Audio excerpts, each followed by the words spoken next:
E para saber mais sobre este assunto, para a gente falar e entender um pouco mais a obesidade, eu recebo com muita alegria, com muito prazer, novamente, né, doutor? Que bom! Doutor André Augusto Pinto, cirurgião do aparelho digestivo da Clínica Gastro ABC.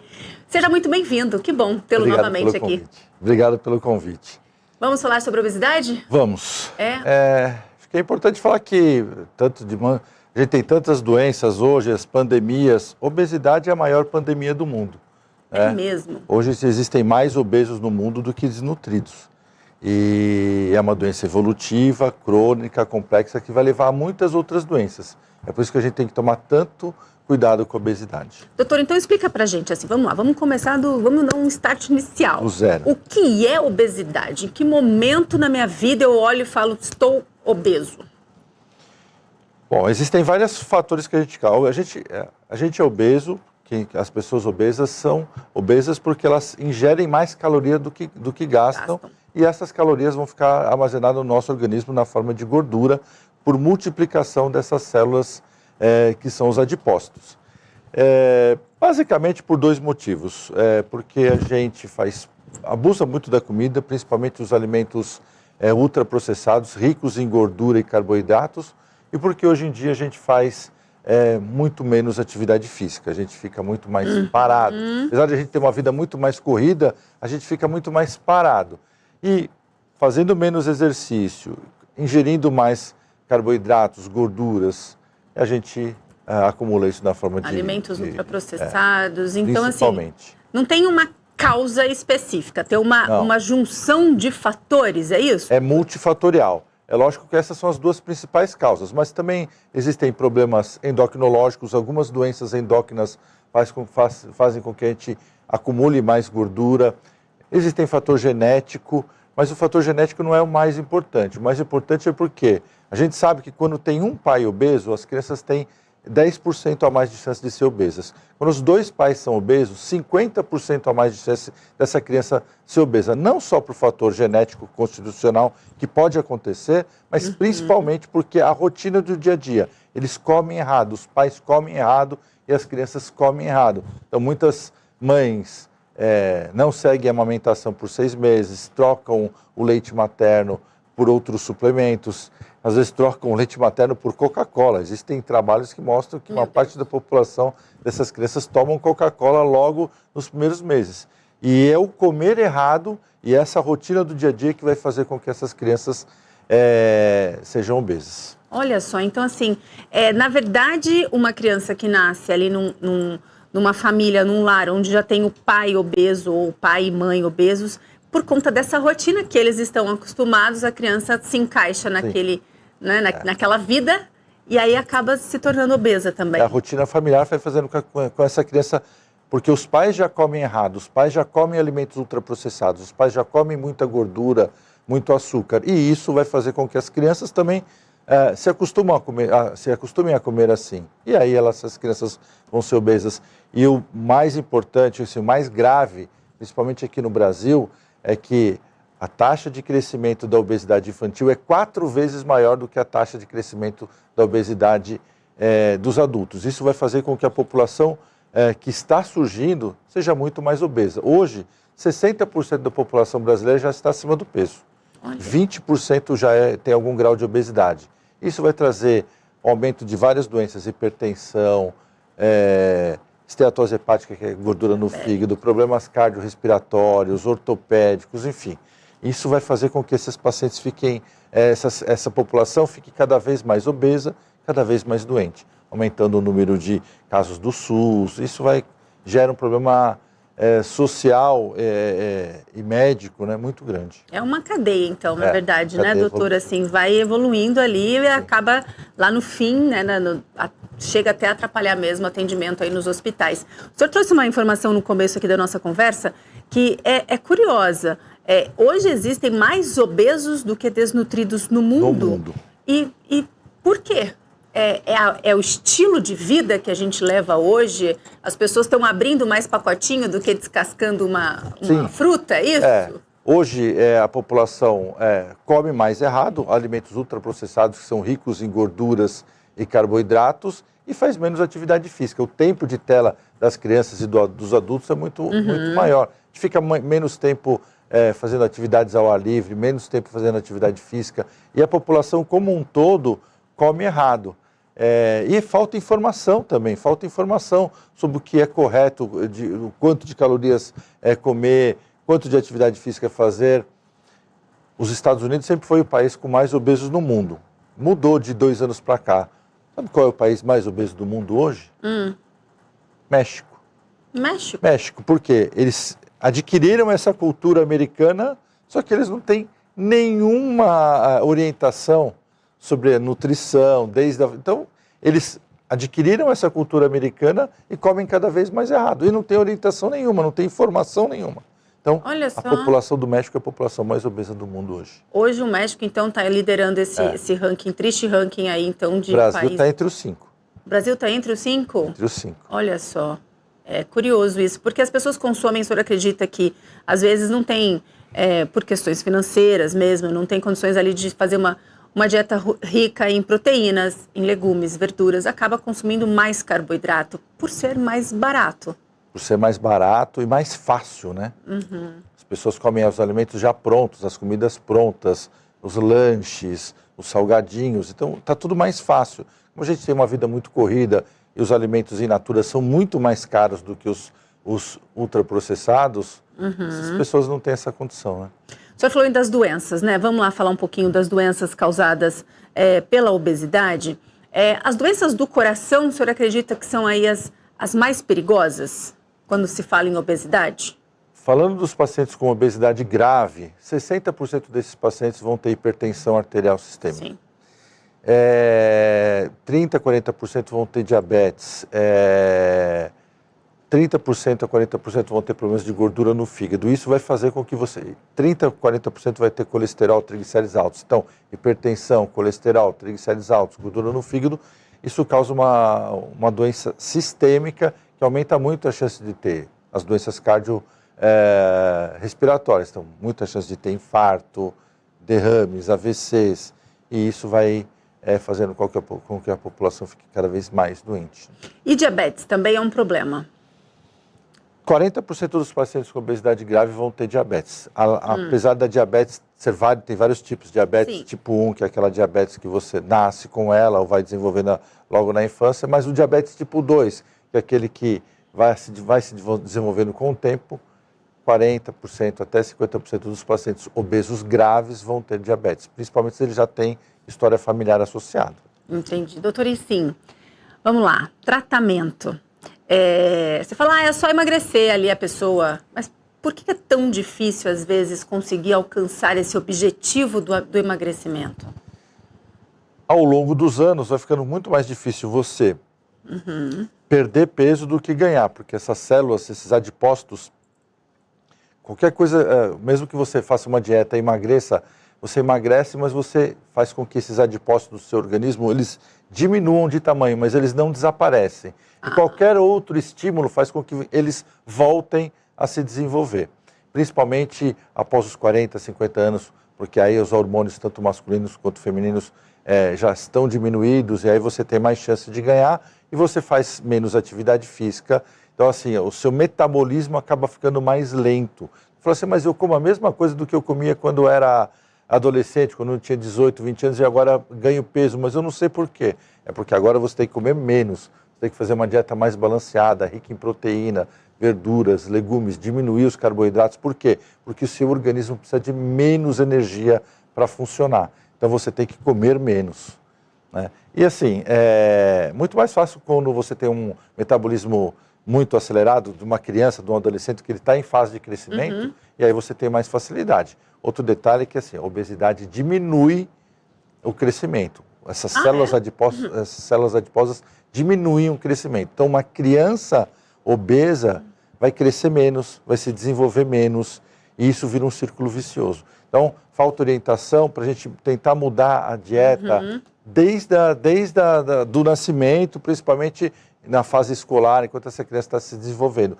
tanto nas escolas quanto em casa, né? Entendi. Então, assim, é importante, então, que esses pais tenham esse conhecimento, tenham essa informação para investir em atividade física para essas crianças, porque se a criança já está ali um pouquinho fora do peso, a atividade física vai dar uma melhorada aí nessa questão do crescimento. Quanto mais atividade física as crianças fizerem, principalmente atividades físicas aeróbicas, então correr, nadar, fazer um atletismo, uma atividade que você gaste mais energia, você vai ter menos chance de ser obeso. Ou vai perder peso mais rapidamente. O sedentarismo, então, assim, na verdade, só traz prejuízos, né? Está ligado aí com a qualidade de vida. Fazer as atividades físicas é igual qualidade de vida, é isso, doutor? Se você pensa em emagrecer ou ter uma vida saudável, você tem que comer direito e fazer bastante atividade física. O que no correria do dia a dia fica difícil para a maioria da população. Encaixar, né, os horários, tem que ser uma questão de prioridade, né? A gente faz cirurgia bariátrica, então quando a gente faz a cirurgia bariátrica, que é um tratamento específico para aqueles pacientes que são obesos graves, a gente fala, você tem que mudar a sua atividade física, você tem que mudar a sua qualidade de vida, você tem que mudar a sua atitude. Não adianta nada você fazer a cirurgia e não fizer atividade física, não mudar os seus hábitos alimentares, que não vai resolver. Entendi. Doutor, então vamos lá. Em que momento, então, que a cirurgia passa a ser recomendada para esse paciente obeso? Vamos lá, a gente faz os pacientes sobrepesos e obesos leves, dieta, atividade física, acompanhamento com nutricionista. Quando o senhor fala dieta obesos leves, é o quê? 20, 30 quilos acima do peso que seria ideal? Isso a gente calcula pelo índice de massa corpórea. O IMC. Pelo índice de massa corpórea, que é o peso dividido pela altura ao quadrado. Então, uma paciente que tem 100 quilos e 1,50 m, você vai pegar 100, dividir por 1,5 e por 1,5 de novo.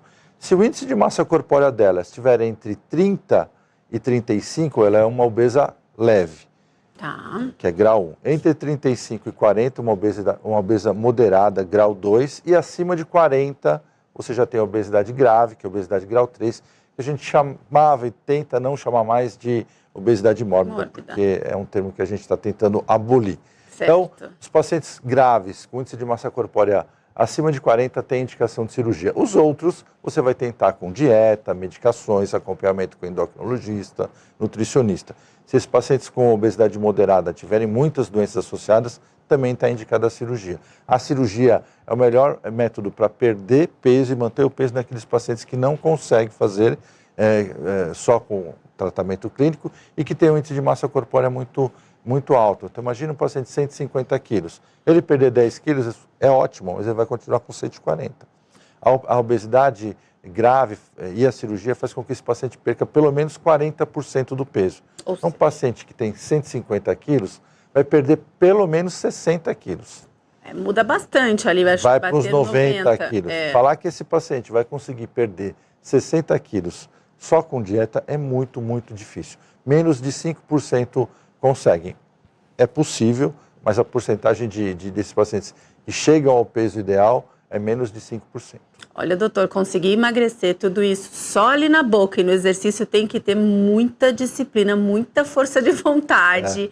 Não é fácil, não é fácil mesmo. E a cirurgia, quais são os benefícios da cirurgia? Vamos primeiro falar dos benefícios da cirurgia bariátrica. Bom, primeiro que hoje a cirurgia bariátrica é uma cirurgia que a gente faz por videolaparoscopia, é muito mais segura, os cirurgiões estão muito mais treinados, os materiais e equipamentos são muito melhores, tanto da parte cirúrgica quanto anestésica. Então, o risco da cirurgia é muito, muito baixo. Não precisa mais abrir a barriga inteira como era antigamente, faz por videolaparoscopia ou por robótica, mesmo no SUS. Excelente. A gente consegue fazer. Então, o risco da cirurgia diminuiu muito e o risco é muito menor em relação à obesidade.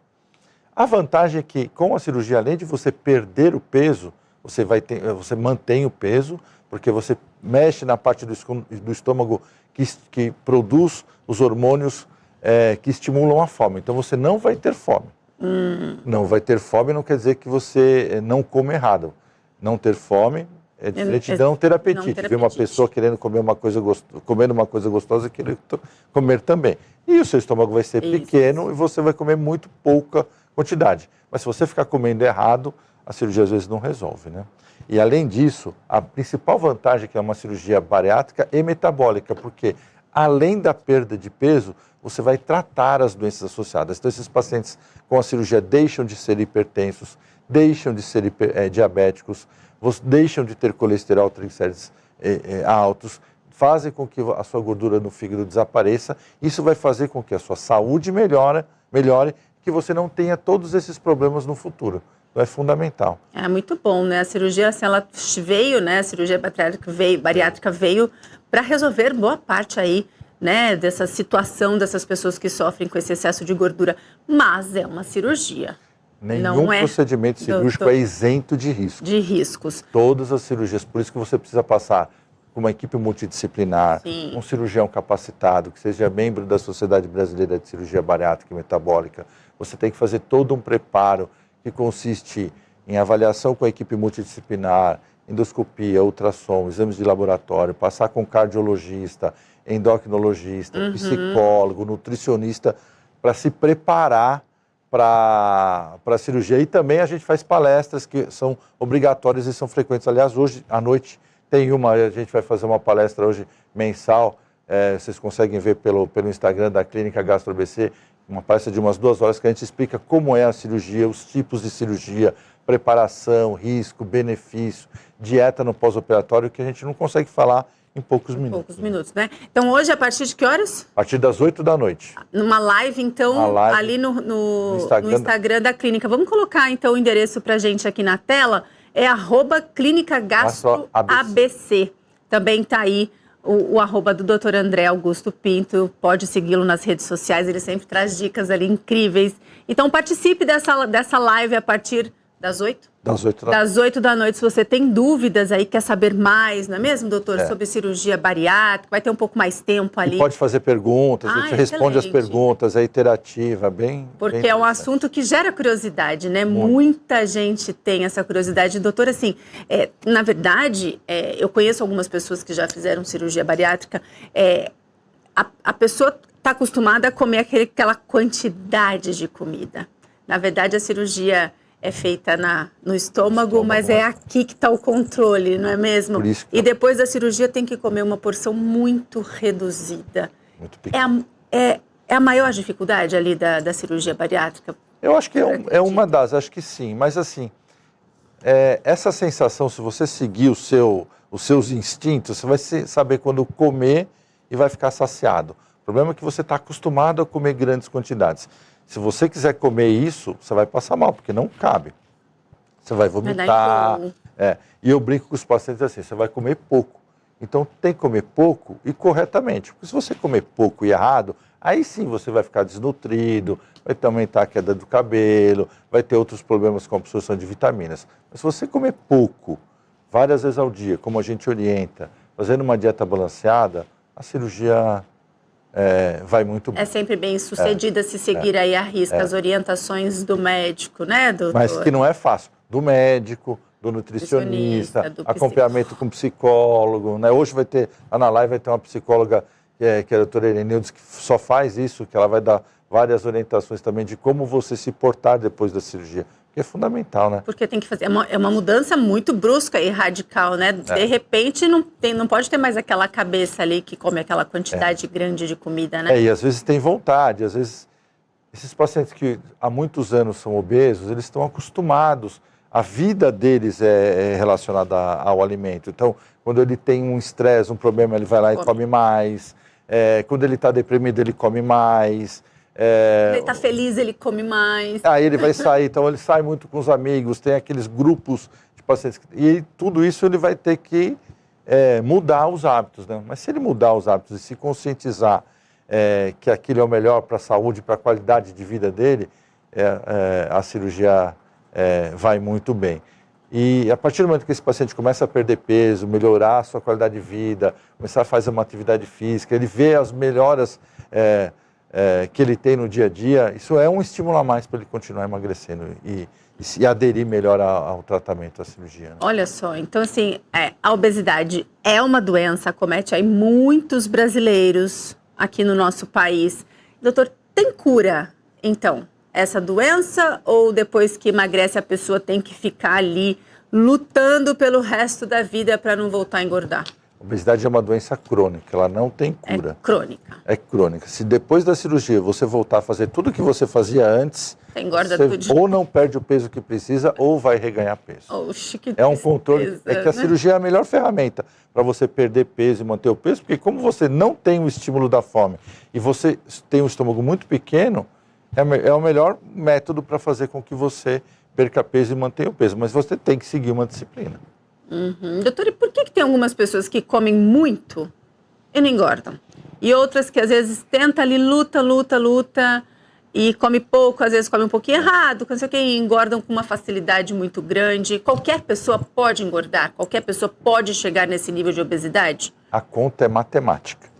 Se você ingerir muito mais caloria do que você consegue gastar, esse excesso vai ser acumulado na forma de gordura. Se você tem um metabolismo mais lento, por exemplo, uma pessoa que tem hipotireoidismo, então você tem um metabolismo mais lento, você vai acumular mais energia na forma de gordura. Se você é um atleta que gasta 10.000 calorias, você corre uma maratona, ou você é um super atleta, você precisa comer muito para... E depois que você para? Um exemplo típico, vamos falar aqui, o Ronaldo, fenômeno. Você viu como ele já tem essa tendência de engordar. Quando ele era atleta, gastava muita energia. Parou, ganhou muito peso. Agora, para ele voltar a fazer atividade física com problemas de joelhos que ele tem, vai ser difícil. E falar para ele comer menos, mais também difícil. É mais difícil. E é isso mesmo. Antigamente gastava muito mais energia, porque estava nativa ali, jogando futebol. E aí, quando para, continua comendo ali a mesma quantidade, não tem jeito. Exatamente. A conta é matemática. A conta é matemática. Mesmo, e assim, eu sempre brinco com os pacientes. Doutora, eu não sei porque eu engordo. Mas eu sei. Sabe. Você sabe sim. É assim, você pode estar comendo pouco, mas comendo muito errado. Ou não fazendo nada de atividade física, entendeu? Então, assim, depois eu até passo no WhatsApp para você uma reportagem de 3 minutos sobre obesidade infantil, onde as crianças não conseguem reconhecer os alimentos. Olha! Ela não sabe o que é uma batata, o que é uma cenoura, o que é um brócolis, ela não sabe identificar. Porque ela só come besteira, salgadinho, comida pronta, ela não tem essa noção. Então, se a gente não vier mudando os hábitos alimentares, tanto das famílias quanto das escolas, através de divulgação do governo, das escolas, das próprias famílias, isso precisa de orientação, essas crianças vão ser obesas, não tem jeito. Impressionante. E aí sobe o número de pessoas com essa doença crônica no nosso país, então a gente tem que tomar cuidado sim. O que oferece. Não é fácil, né, doutor? Não é fácil, não é muito fácil. Mais prático abrir ali um macarrão pronto, colocar o pozinho, do que cozinhar um brócolis. Exato. E nem a gente sabe exatamente quanto de calorias tem naqueles alimentos. Eles até falam, mas a gente às vezes não consegue mensurar. Nessa reportagem eles mensuram quanto de açúcar, quanto de óleo, quanto de gordura você está comendo. É impressionante. É impressionante. Então vamos colocar de novo aí na tela para quem está em casa acompanhando a gente aqui no Tudo Mais. O endereço do Dr. André, olha só, hoje a partir das 8 horas da noite tem uma live. É só entrar no Instagram aí, Clínica Gastro ABC. Vai ali, você pode fazer perguntas, interagir. Vai ter a psicóloga, não é mesmo, doutor? Participe para tirar todas as suas dúvidas sobre cirurgia bariátrica, sim. Não é mesmo? E obesidade como um todo. E obesidade. Doutor André, muitíssimo obrigada pela sua participação novamente aqui no Tudo Mais. Sempre agradeço à disposição. muito. Muito obrigada.